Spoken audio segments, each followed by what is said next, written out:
Value Delusion, how value is the ghost in the machine of the mind.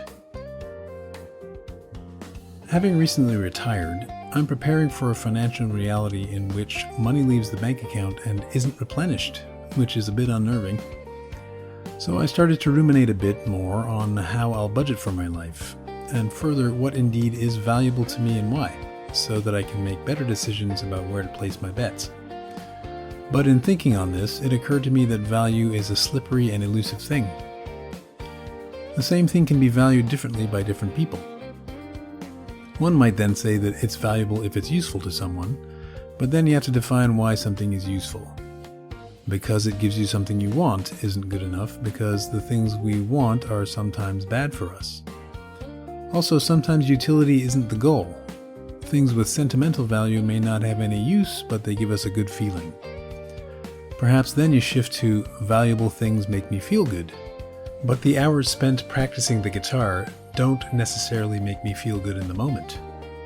It's the long-term results associated with consistently doing those things that eventually makes you feel good. In the moment, it actually feels kind of crappy.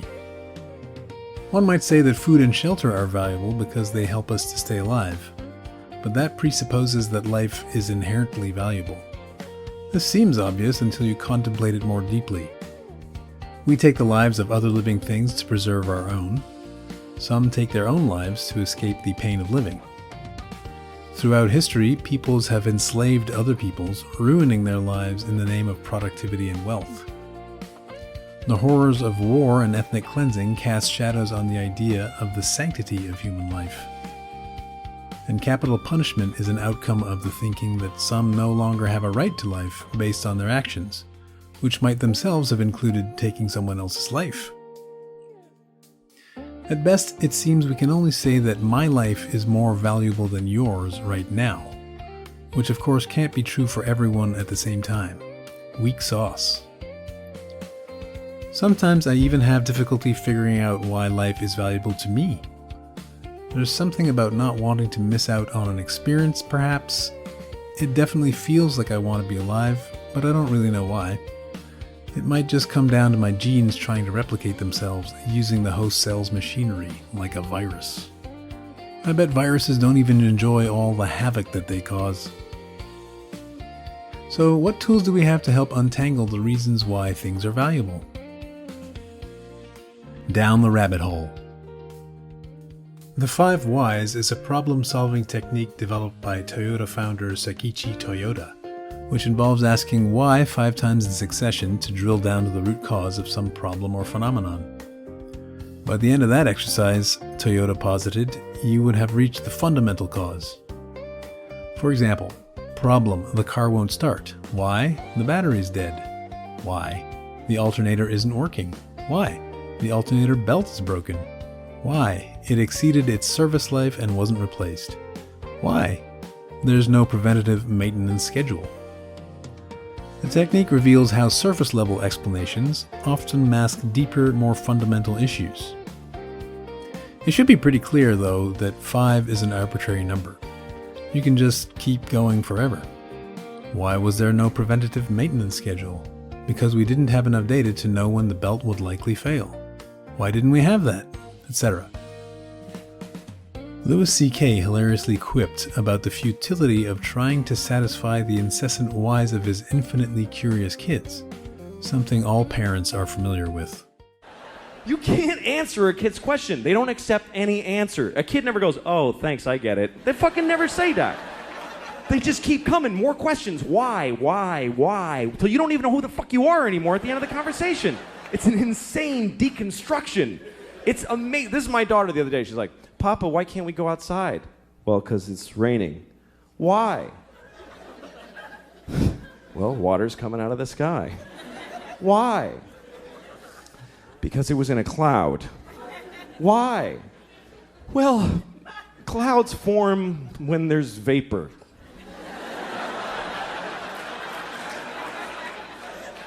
Why? I don't know. I don't know any more things. Those are all the things I know.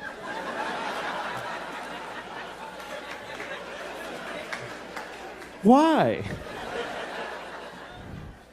Because I'm stupid, okay? I'm stupid. Why? Well, because I didn't pay attention in school, okay? I went to school, but I didn't listen in class. Why? Because I was high all the time. I smoked too much pot. Why? Because my parents gave me no guidance. They didn't give a shit. Why? Because they fucked in a car and had me, and they resented me for taking their youth. Why? Because they had bad morals. They just had no compass. Why? Because they had shitty parents. It just keeps going like that. Why? Because fuck it, we're alone in the universe. Nobody gives a shit about us. I'm going to stop here to be polite to you for a second.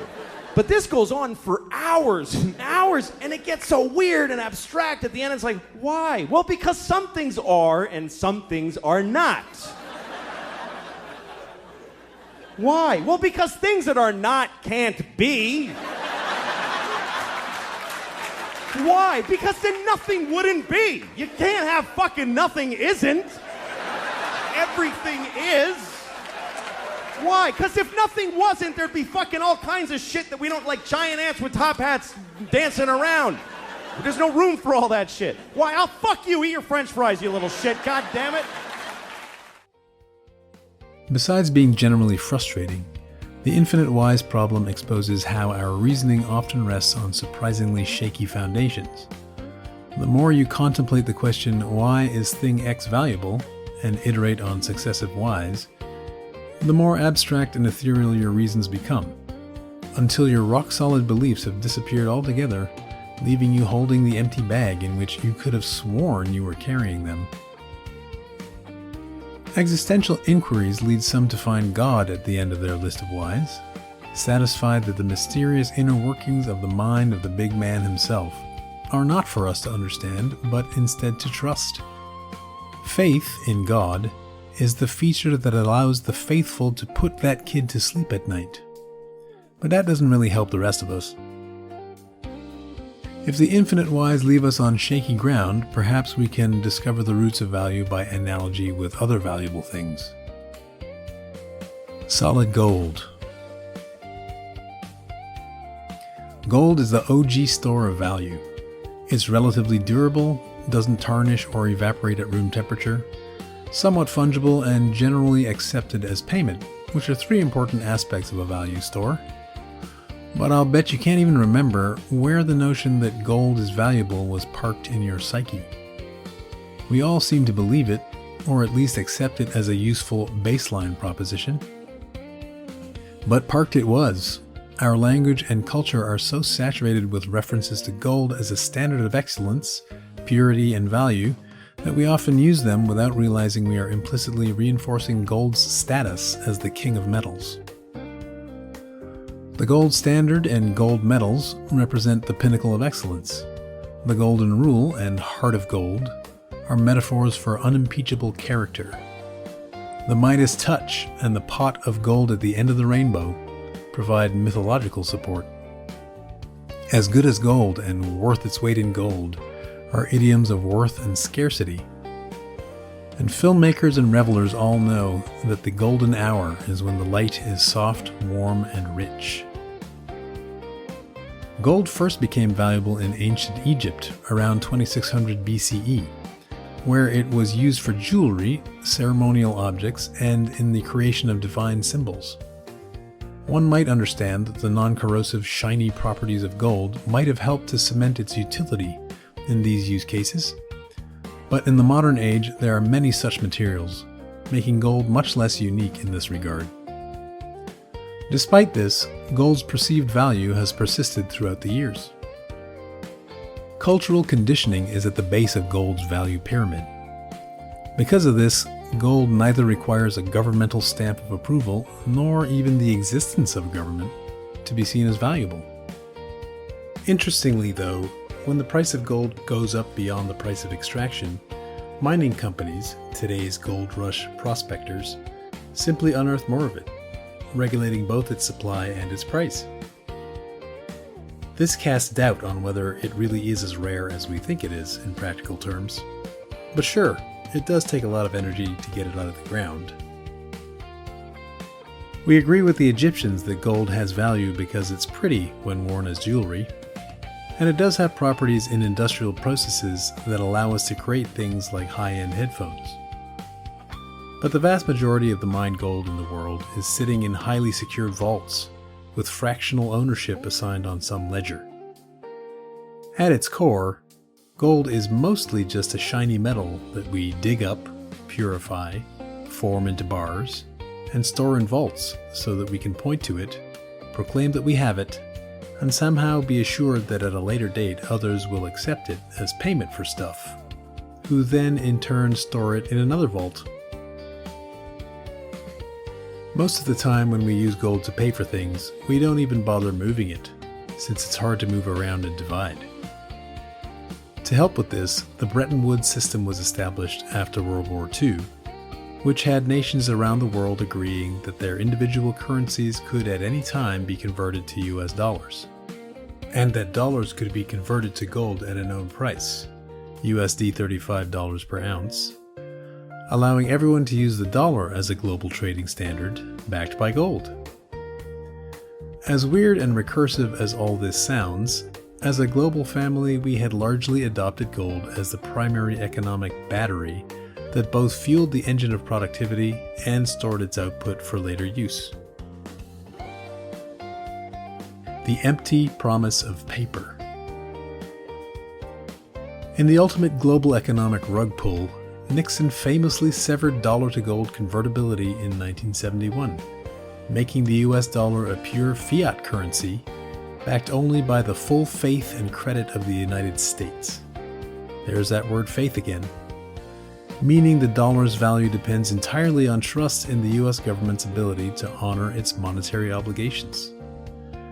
This has worked out okay for a while, with global commerce conducted in dollars since the end of World War II, but now seems more and more like a bad bet, with the US debt clock ratcheting its way into the stratosphere as it is, with no obvious path to the growth required to service that debt.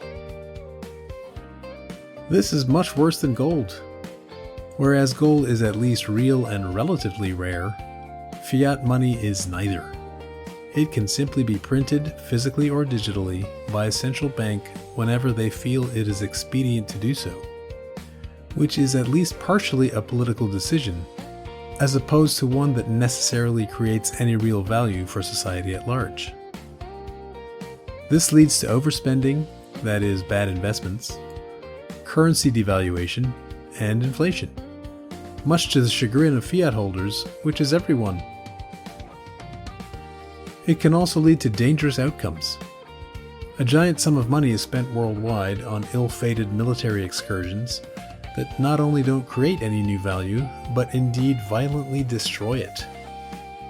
Too much of this inexorably leads to currency collapse, not to mention immense human suffering. The thirst for power and control is insatiable, and the war machine can access the funds needed for its dirty deeds from the near infinite well of excess discretionary money printing, at least in the short term. A strong argument can be made that the freewheeling fiat system is largely responsible for the preponderance of modern warfare. Sand dollars. Some other candidates on our continuing search for enduring value are art, whose value is almost completely subjective, financial instruments that promise to deliver a return with the attendant risk of that not happening, real estate, and crypto. Bitcoin is a durable, fungible, easily transferable, divisible, and provably scarce digital asset, which makes it an excellent potential store of value. Like gold, it's also permissionless, but it doesn't have gold's history of being accepted and used by most of the world, and so it still struggles with shared belief, as embodied by its price volatility. What about a beachfront property in the tropics?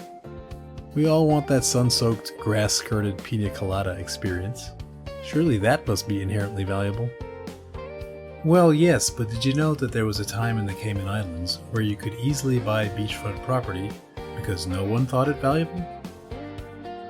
This was because hurricanes arriving on their shores each year could turn your newly built dream home into a pile of matchsticks. As a result, island authorities zoned cemeteries onto beachfront land, trusting that the dead wouldn't be disturbed by the howling winds. Since then, hurricane-rated construction techniques and an ability to watch and predict storms from afar has made the prices of these rare beachfront lots go straight through their reinforced roofs. But climate change, with its even angrier tempests and penchant for reshaping shorelines, may well reverse that trend again. The ocean at your doorstep taking on a whole new meaning. Even without the fury of a Category 5, the gentle, salty sea breeze you love also degrades your property over time, and cooling and maintenance costs continuously eat away at your investment. The winds of political change can also erase the value of your tropical getaway through annexation and nationalization, as Miami's Cuban golden exiles understand well. It seems the beachfront property is not exactly a slam dunk for long-term value either. Manufacturing quintessence. Putting aside durability for a moment, it also seems value can be established on the basis of belief alone. In a marketing coup de grace, De Beers famously breathed fire into the hearts of diamonds with their 1940s A Diamond is Forever ad campaign, claiming that the groom should spend about 2 months' salary on each tiny rock as a lasting symbol and proof of their love and devotion. As ridiculous as this sounds, the idea stuck. Just do it, Nike. Think different, Apple. Finger licking good, KFC. And the most interesting man in the world, Dos Equis, are slogans that elevated their respective brands' value beyond the stratosphere. Hermes, the producer of the world's most expensive handbag, props up the bag's price by restricting its availability to only those who have first purchased numerous ancillary scarves, jewels, and other items, proving their bag worthiness to the company. Shrouding the exact qualification criteria in mystery additionally makes people more willing to pay the untold thousands required to secure one. We venerate the masters in the world of fine art, Picasso, Michelangelo, Rembrandt, etc., hoarding their works for proud display in museums and private collections. The importance of these artists' works within the historical context adds to their allure, as do narratives about their contribution to aesthetic innovation in their time.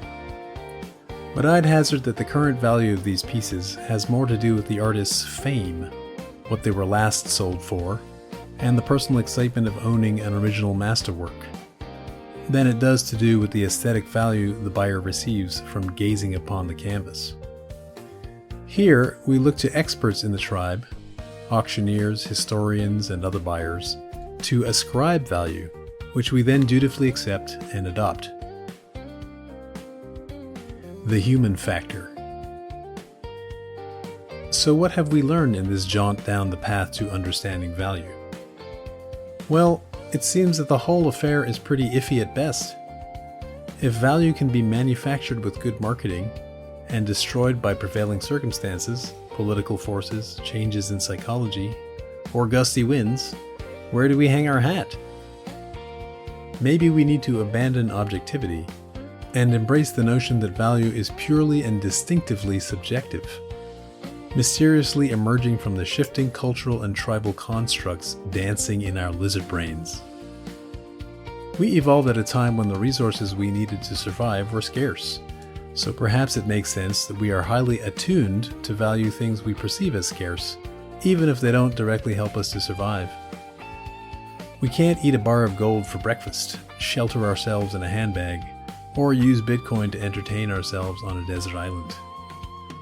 We can use these things as proxies for value, though, if we develop a shared belief about them with others.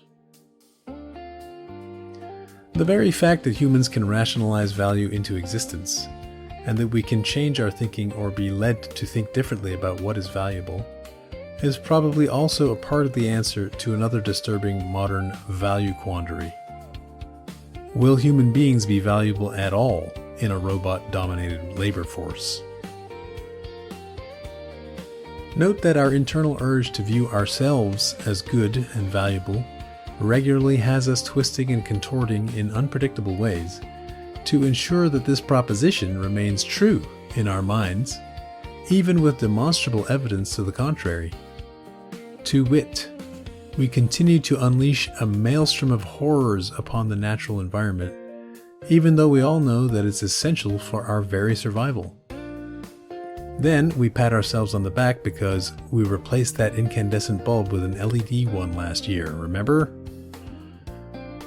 Humanity is only good and life is only valuable because we, or our genes, have decided this by definition. But we can take this idea to the bank, so to speak. It's literally as good as gold since it's tied up with our very identity and is a persistently shared belief within the human family. We will continue to confidently proclaim this as a given and reason forward from there, despite its somewhat faulty logical foundation.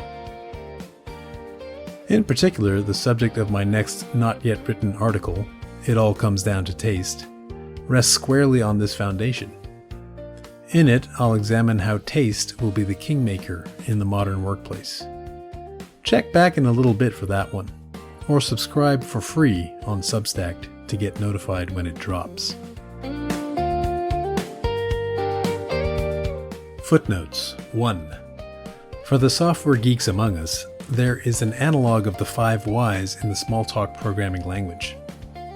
All computation is performed via message passing to objects, which then execute the corresponding methods, each of which is another series of message sends to other objects, each of which are themselves implemented by methods, mirroring the infinite whys. The curious will follow the message call chain until the bitter end, eventually arriving at a method like plus, which one sends to an instance of the class number, with another number as an argument, in order to compute their sum. However, the source code for the implementation of the plus method simply reads primitive. In other words, you've reached the edge of the Smalltalk universe and must now just trust that the machine will add these 2 numbers for you and return the result. However, it won't tell you, hapless human, how it did that. Most unsatisfying. 2. Excess money printing is definitely responsible for the ongoing unfair transition of wealth from the lower to the upper classes, but that's the subject of another article.